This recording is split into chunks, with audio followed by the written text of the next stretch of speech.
Before I actually get started with this video, I need to give a shout out to an individual on YouTube who goes by the name TD Hip Hop Media.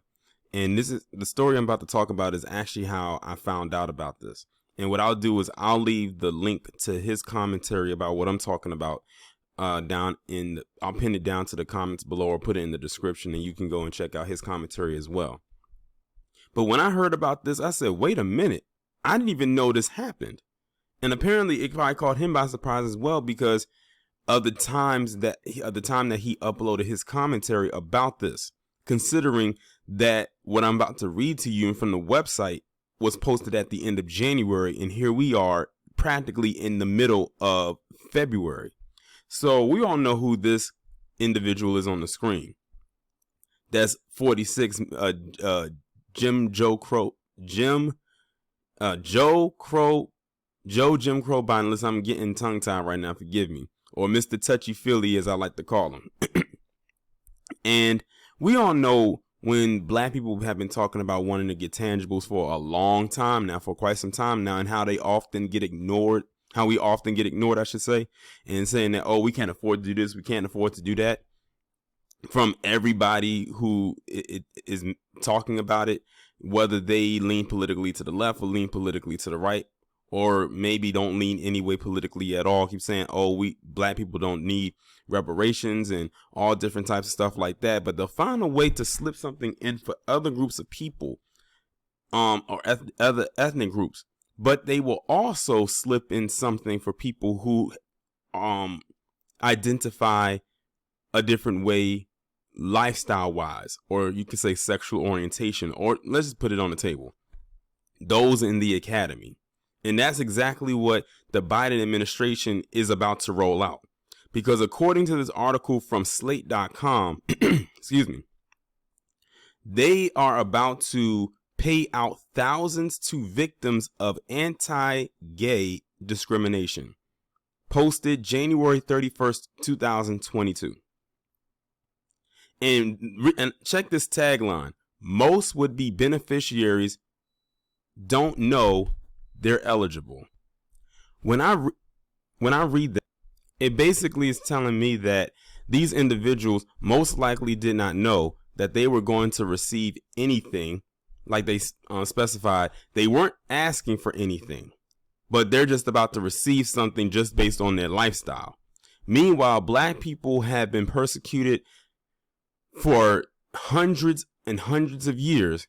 And when we say that this is what we deserve and this is what we demand, we get the door slammed in our face. This is a huge slap in the face to us when a group of people who live a different type of lifestyle, as far as who they're intimate with, gets compensation before those who were actually born here and went through a lot of shit and still are.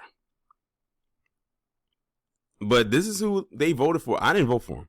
I put them in the they category. Those who voted for him, this is what they voted for. But honestly, I don't think when it comes to tangibles and reparations, I always say that if the political groups were divided on anything else, they would never be divided on this. This is the one where they seem to come together and be a united front. Because they come up with every excuse in the world why they can't give black people reparations and tangibles, but they'll find a way to give it to everybody else and then claim they don't have the money to do so. Just straight up lying. But I'm going to go ahead now and read this article. It sounds almost like a scam or a very aggressive legal advertisement.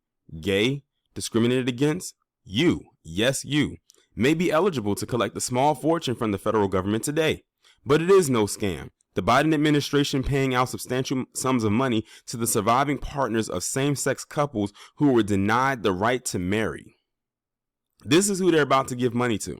Y'all just heard it right there in the first couple of sentences. No one knows exactly how many people are eligible, though the best estimate reaches into the thousands at a minimum, and a pot of money stretches into the millions. Now listen to that. Whenever black people talked about tangibles, they always come up with wanting to do a study. Notice that they have yet to mention a study that's being done to determine who gets this money. They already know who's going to get it. But when it comes to black people, oh, we got to do a study. We need to find out how much you're going to get. And then we're going to do another study. And then we're going to do this. Oh, and by the way, we need to do another study to determine who's going to get, how much you're going to get, and a bunch of other bullshit. But with this, oh, we're just going to push this right on out to you. We don't know how much you're going to get right now, but we know you're going to get something for sure. And we're going to guarantee that, it happens.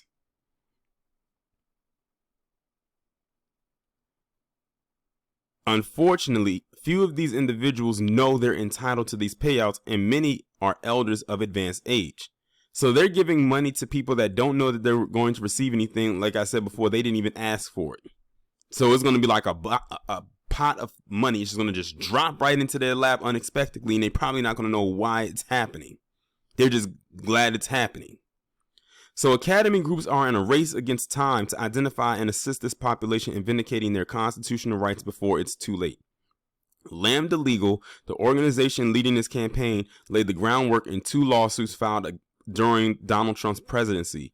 Both challenged the Social Security Administration's denial of survivors' benefits to individuals affected by same-sex marriage bans, which have been unenforceable since the Supreme Court found them unconstitutional in 2015's Obergefell versus Hodges. The first suit was filed on behalf of widows and widowers who could never marry because their same-sex partners died before same-sex marriages were legalized. The second was filed on behalf of widows and widowers who were married for less than 9 months before the same-sex partner died.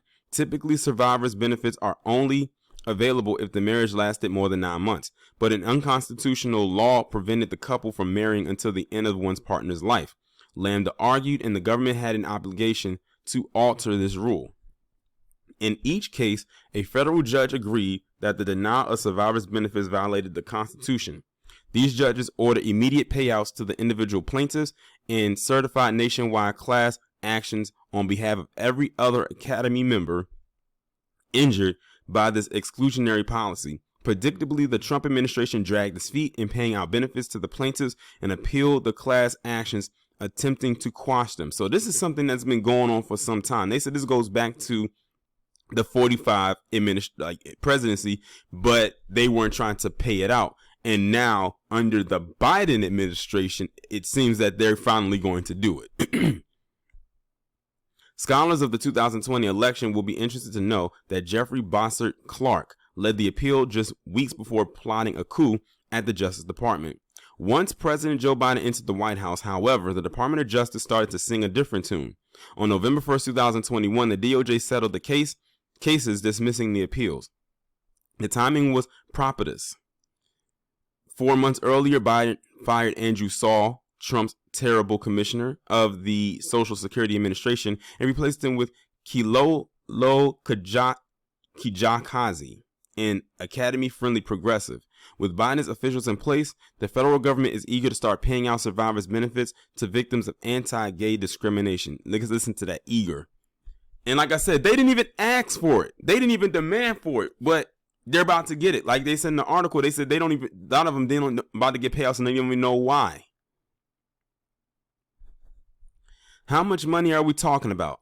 The short answer is a lot. Survivors can start collecting benefits at 60 or 50 if they're disabled. Survivors applying for the first time will receive monthly payments moving forward. The number varies based on the deceased partner's earnings and gets higher when the recipient has reached full retirement age. As of August, it averaged around $1,250 a month. If a survivor applied previously and was denied, they will be paid a lump sum up front, providing retroactive benefits going back the date of their application in addition to the monthly checks. A New York Times report provided a good example of how these benefits cash out. Anthony Gonzalez and Mark Johnson lived together in New Mexico for 16 years before they were finally able to marry in 2013.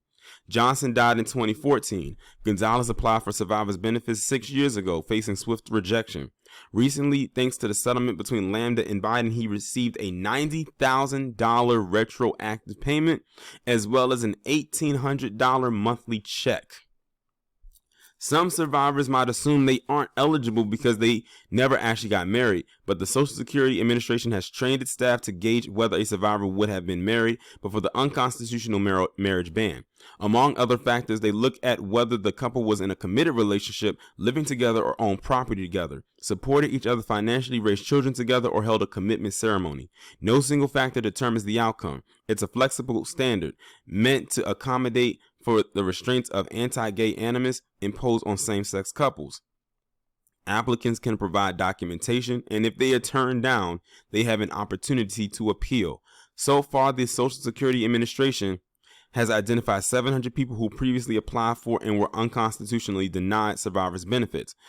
Lambda attorney Peter Wren told me that number only represents the tip of the iceberg because the overwhelming majority of people who were never able to marry understandably never applied for benefits, generally dependent on marriage, believing that to be futile. Wren said thousands of surviving same-sex partners are potentially sitting on millions of dollars in survivors' benefits, for which their loved ones already paid, and which could dramatically impact their everyday lives. The number of eligible survivors gets smaller by the year. By definition, only elders qualify for these benefits. It is quite possible that many will die before receiving the money that is owed to them.